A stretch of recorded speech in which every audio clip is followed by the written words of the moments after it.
Imam Nawawi Al-Bantani dalam syair-syair ini menyatakan 10 keistimewaan baginda kita Nabi besar Muhammad sallallahu alaihi wasallam. Yang pertama, Nabi tidak pernah berihtilam. Mohon maaf saudaraku sekalian, tak pernah bermimpi basah. Nabi Muhammad tak pernah begitu. Kemudian yang kedua, Nabi Muhammad matasaab, tidak pernah menguap seumur hidup beliau. Nabi juga tak pernah buang angin. Nabi Muhammad bersin. Nabi Muhammad bersin dan mengajarkan kepada kita untuk kalau kita bersin tutup dengan punggung telapak tangan kiri, kita ucapkan alhamdulillah. Tapi kalau menguap tuh memang langsung tak pernah Nabi Muhammad alaihi wasallam. Dan juga memerintahkan kepada kita untuk kalau kita menguap sebaiknya ditahan, sebab at-tatha'ub minasyaitan. Tatha'ub tuh menguap tuh dari setan. Kita tahan dalam artian kita katupkan mulut kita. Kemudian keistimewaan Nabi lagi yang ketiga, tak ada hewan apapun lari dari Nabi Muhammad alaihissalam. Justru semua binatang ingin selalu mendekat kepada baginda kita Nabi Muhammad, sampai-sampai para penggembala kambing, penggembala unta di kota Madinah tuh, mereka bilang kalau Nabi Muhammad sedang ada di kota Madinah, kami mengeluarkan hewan-hewan kami setengah-tengah mati. Susah sekali kami mengeluarkan hewan kami padahal menuju rumputnya, menuju makanannya. Tapi kalau sedang arah pulang nih, kami nak bawa tuh hewan kami tuh kembali lagi ke kota Madinah, mereka lari-lari. Hewan tersebut seolah-olah rindu dan mencari-cari bau aroma baginda kita, wangi Nabi kita Muhammad sallallahu alaihi wasallam. Kemudian keistimewaan beliau yang nomor 4, badan beliau tak pernah dihinggapi lalat, satu kali pun tak pernah. Meskipun misalnya keadaan tak memungkinkan beliau untuk mandi, tak pernah badan beliau dihinggapi oleh lalat. Kemudian yang nomor 5, beliau melihat ke arah belakang seperti penglihatan beliau ke arah depan. Keistimewaan yang lain,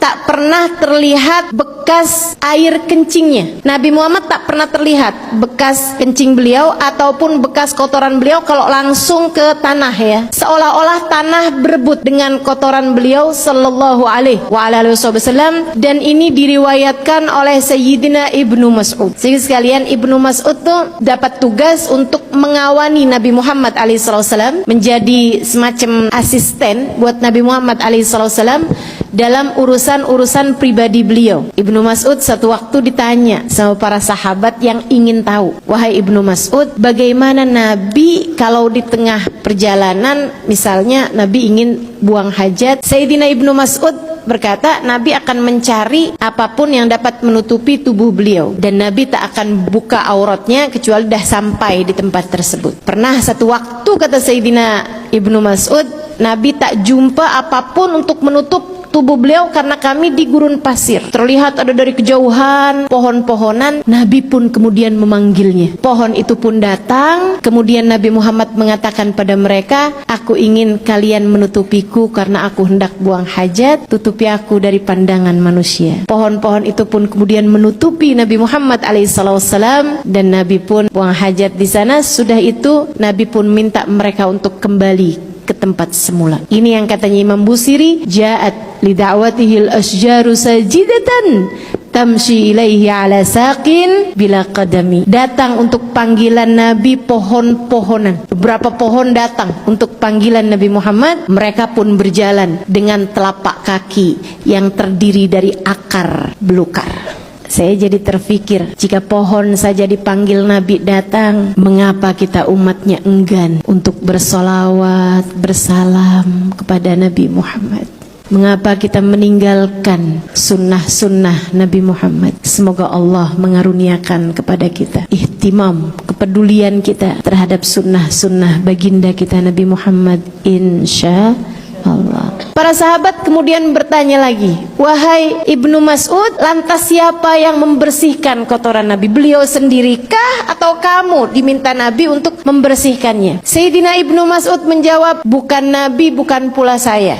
Dibiarkan begitu saja Ibnu Mas'ud? Bukan. Akan tetapi sampai dengan sekarang saya tak pernah melihat bekas kotoran Nabi Muhammad sallallahu alaihi wasallam. Saya lihatnya tanah seolah berebut dengan apa yang keluar dari tubuh Nabi Muhammad sallallahu alaihi wasallam. Saya lanjutkan kembali. Nabi Muhammad alaihi salatu wassalam, keistimewaan beliau yang lainnya adalah beliau hatinya tak pernah tertidur meskipun mata beliau terpejam. Itu sebabnya yang datang dalam tidur Nabi Muhammad ketika wahyu turun, maka wahyu itu pun juga merupakan wahyu Allah Subhanahu wa taala. Ada beberapa di antara wahyu turun bahkan di saat Nabi Muhammad sedang tampaknya tidur. Sayyidah Aisyah meriwayatkan Nabi tidur kemudian bangun dan segera menuju masjid. Aku bertanya padanya, tidakkah engkau perlu berwudu wahai Rasulullah? Nabi Muhammad menjawab, Aisyah, nahnu ma'asyiral anbiya innama tanam a'yununa walam yanam qulubuna. Aisyah, kami para nabi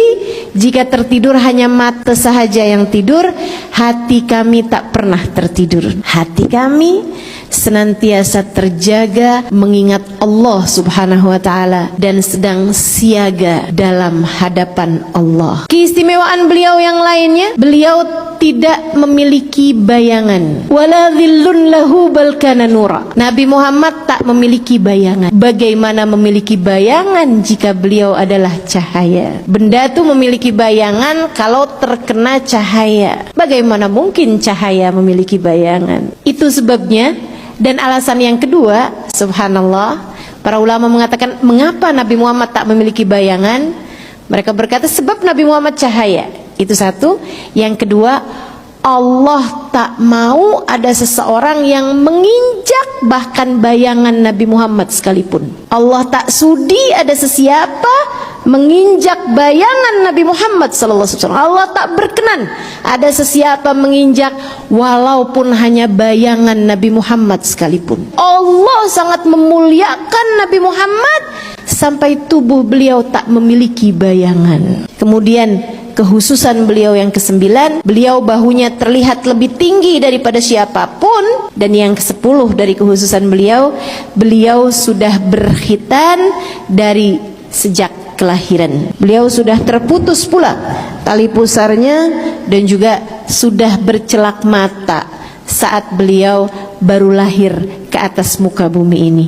Itu yang diceritakan oleh Syafa bidan, ya, yang membantu proses kelahiran Aminah ketika melahirkan putranya baginda kita Nabi besar Muhammad sallallahu alaihi wasallam. Kehususan beliau yang lainnya adalah adanya khatamun nubuwah, yaitu tanda kenabian di antara kedua bahunya di bagian belakang. Tanda kenabian, khatamun nubuwah, semacam cincin kenabian. Jabir bin Saburah menceritakan, aku pernah melihat khatamun nubuwah. Ia terletak di antara kedua bahu Nabi Muhammad alaihissalam. Bagian belakang bentuknya seperti sepotong daging berwarna merah sebesar telur burung dara. Selain itu, kehususan beliau adalah apa yang disepakati oleh para ulama, bahwasanya saudaraku sekalian, hal ini saya dapati dalam kitab-kitab fikih. Saya adalah seorang pengajar fikih di kota Tarim, Hadramaut, Yaman. Saya banyak membaca kitab-kitab fikih yang besar-besar. Saya membaca di kitab Syekh Ibrahim Al-Baijuri, saya baca di kitab Bujairami, saya baca di kitab Ighna ala Syarah Fathil Mu'in dan lain sebagainya. Saya dapati dengan ibarat yang kurang lebih sama, faslun ittafaqa jami'ul ulama bi anna fudalatan nabi sallallahu alaihi wasallam tahirah. Seluruh ulama sepakat, dan ini hanya Nabi Muhammad, hanya Nabi Muhammad. Seluruh ulama sepakat bahwasanya apapun yang keluar dari tubuh Nabi Muhammad adalah suci.